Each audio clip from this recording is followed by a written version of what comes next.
Justement, j'ai choisi ce titre parce que j'espérais qu'on me pose la question. Cornichon thérapie, c'est un titre un peu insolite, décalé, tout comme cette histoire qui mélange bureau et conte de fées. Ce titre fait référence à une étude neuroscientifique mentionnée par l'un des personnages de cette histoire qui dit que manger des cornichons favorise la production de sérotonine, aussi appelée hormone du bonheur, dans le cerveau.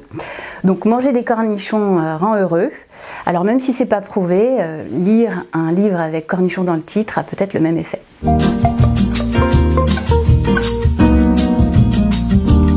Pour créer le personnage de Jeannette, je me suis inspirée de toutes ces mères qui décident de mettre de côté leur carrière professionnelle pour s'occuper de leurs enfants.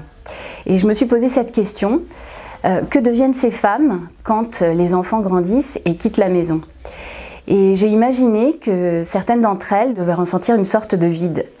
Et donc ça m'a donné l'idée de ce personnage de Jeannette qui est déprimée quand ses enfants quittent la maison.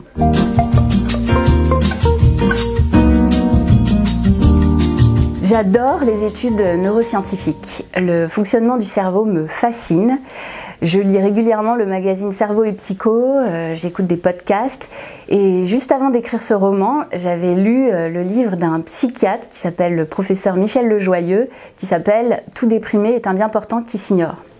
Et c'est dans ce livre que j'ai découvert l'incroyable pouvoir des cornichons et de la choucroute sur la production d'hormones du bonheur dans le cerveau.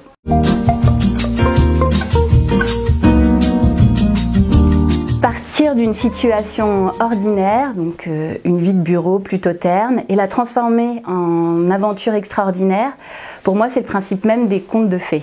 Dans la plupart des contes de fées, il y a toujours une part de mystère. D'où vient le génie de la lampe d'Aladin, qui a créé cette lampe ? D'où sort la marraine de Cendrillon et pourquoi elle a des pouvoirs magiques et pas Cendrillon ? Comment ça se fait que le petit chaperon rouge confond sa grand-mère avec le loup déguisé ? Il y a plein de zones d'ombre, mais on les accepte, et c'est ce qui fait aussi la magie de l'histoire.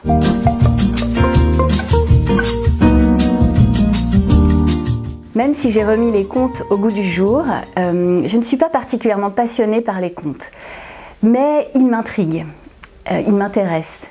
Ce sont les seules histoires qui réussissent à traverser le temps et les générations. Ils font partie de l'imaginaire collectif. Tout le monde connaît ces récits qui servent à émerveiller les enfants, mais aussi à les faire réfléchir. Les contes qu'on nous a racontés quand nous étions petits ont forcément eu un impact sur notre vie, sur notre perception du monde, sur notre façon de penser. Et j'avais envie de les confronter avec la réalité d'aujourd'hui. Alors j'ai eu l'idée d'inventer un conte de fées un peu trash qui se déroule au bureau.